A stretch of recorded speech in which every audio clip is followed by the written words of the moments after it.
Good morning. It's Saturday morning. It feels quieter in the city. So, one of the biggest issues that we have when we are having sex is getting out of our heads and into our bodies. And even as practiced at it as I am, I still had that issue last night. The connection was good. Don't get me wrong. The experience was great, but I just could tell I wasn't completely present. There's some part of me that was not letting go of. I have these fears and anxieties about all the things, and basically yesterday, if you saw on Facebook, I posted and I also sent out an email with a list of all the events coming up for this month. I was like, wow, it's a lot of events. And then I'm so excited. I'm talking to some people about being on the healing team for the California Tantra Festival, which is super exciting. Then in November, I am going to Cabo to teach at the intensive for extraordinary facilitators, and also to spend time there in community. And all of these things are fucking awesome. Also behind the scenes, I'm meeting up tomorrow night with some people in Las Vegas to see if we can create something together for here in Las Vegas. And also I'm letting go of my office space, and also my ex-husband who's been living with me is moving out, and also I'm signing a new lease. And so it's a lot of stuff, a lot of shifting stuff. And I did something this morning that is a process that really helps me, so I wanted to share it with you. And basically it is called a fear inventory. And you might have heard of this, but I do a few different things with it. I process through it.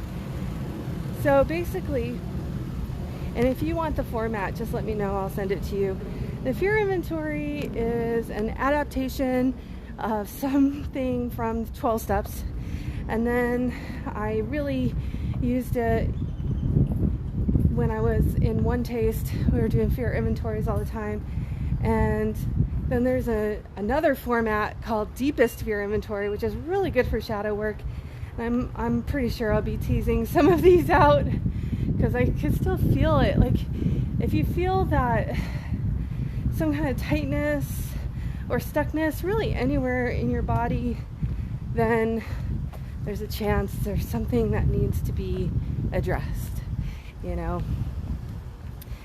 So what I do is there's different prompts to start the fears list, and today I didn't use any of the prompts. I just started writing down what my fears were, and sometimes you have to tease out the fear because it's like, oh, I am afraid I won't make enough money. And then it's like, well, why is that so scary? Oh, because I'm afraid I will let people down if I cannot meet my financial obligations. Well, what's so scary about that? Well, I am afraid I will look bad. Or also, one of my big fears is, one of my core fears is I am afraid I will be alone and lonely and rejected. So you write down these, and usually either set a timer to write for 20 minutes or just write like a certain number of them. So like this morning I did 10 fears on the anxiety and fears that I'm having right now. I just wrote 10. And so then the way I process those, because most of the programs I've been in, like the 12-step and also the personal growth and development, you want to then read that list out loud to somebody. So this is something I do with my coaching clients a lot of times, and then they call me and read the fear inventory to me, or they leave it on my voicemail and I listen to it. And the purpose of that is just to be witnessed, to have that human element. When we are processing things internally, it's easy for our brain to fuck with it reality. Basically, it can take what's real and twist it and make it bigger than it is, blow things out of proportion.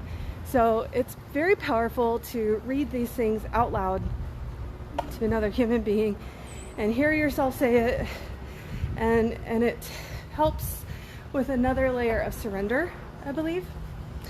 So sometimes I'm in a container where I have people to read it to, sometimes I'm not. Right now I am, but I will be talking about these fears with my coach. And also I have a process where I take it one step further. And I'll be posting these hopefully later today if I have time. But I go through the fears, and before I do this, I take a deep breath and I get centered. And it's like I do my best to change my come from, to change my hat. So when I write the fears, I'm coming from my part of myself that has anxiety, that's worried, afraid, and all of that. And that's the part of myself that's writing this down. Then I go back over it, but I get into the part of me that is either my inner being, my inner wise woman, my higher power channeling through me. I resource it, like what would I say if someone else was coming to me with this fear or with this anxiety? What would be my answer?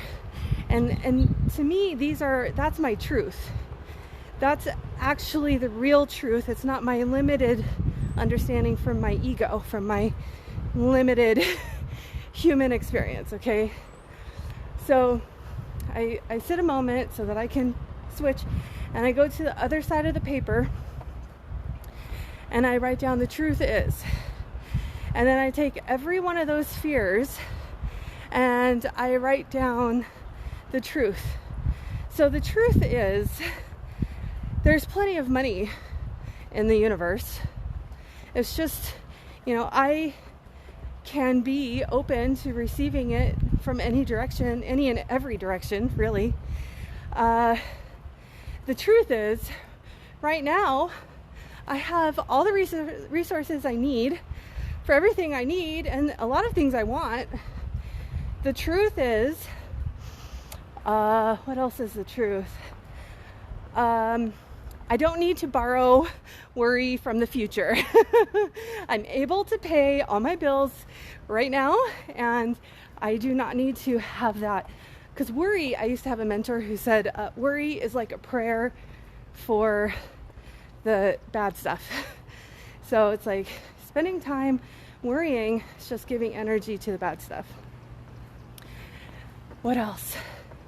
The truth is, if I disappoint people, it's okay. I'm human. I'm a human being having a human experience, and chances are I will disappoint people. And the truth is, I might have intense emotions, but emotions want to be felt. And they are energy, and energy just wants to move. So the more I can say, oh, I have this fear of disappointing so-and-so. It's like, wow, what's that sensation going to be like inside me? Because that's what I'm wanting to avoid, right? So, and the truth is, I can handle intense sensations and move them through my body. And the truth is that what other people think of me is none of my business.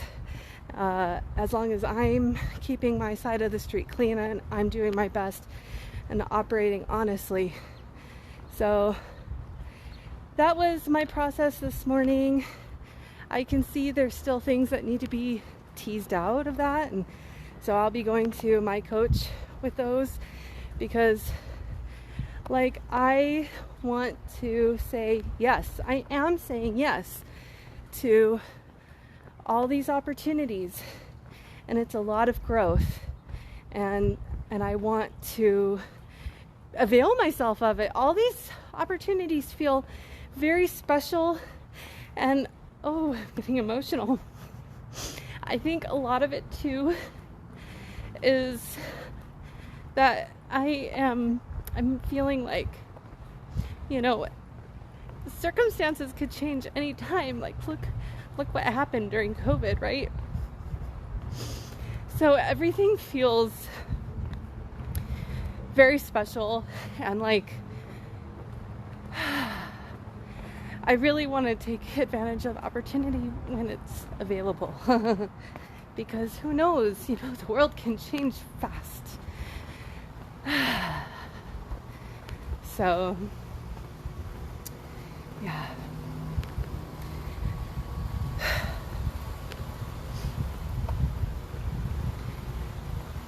You know, there's part of me that's concerned, like, oh, this video is not very sexy. But this is the kind of shit that stops people from being able to experience all the pleasure. It's this type of work that helps to release the shame, helps to release your brain from being like clamped. So, all right. Well, I hope that was helpful. Message me if you're interested in this kind of work, in addition to, you know, expanding your pleasure, feeling connected with your partner, being a better communicator. That's really important in sex, in love, in life. But going inside and having that relationship with yourself, it's a big piece of the puzzle. All right, make it a sexy day.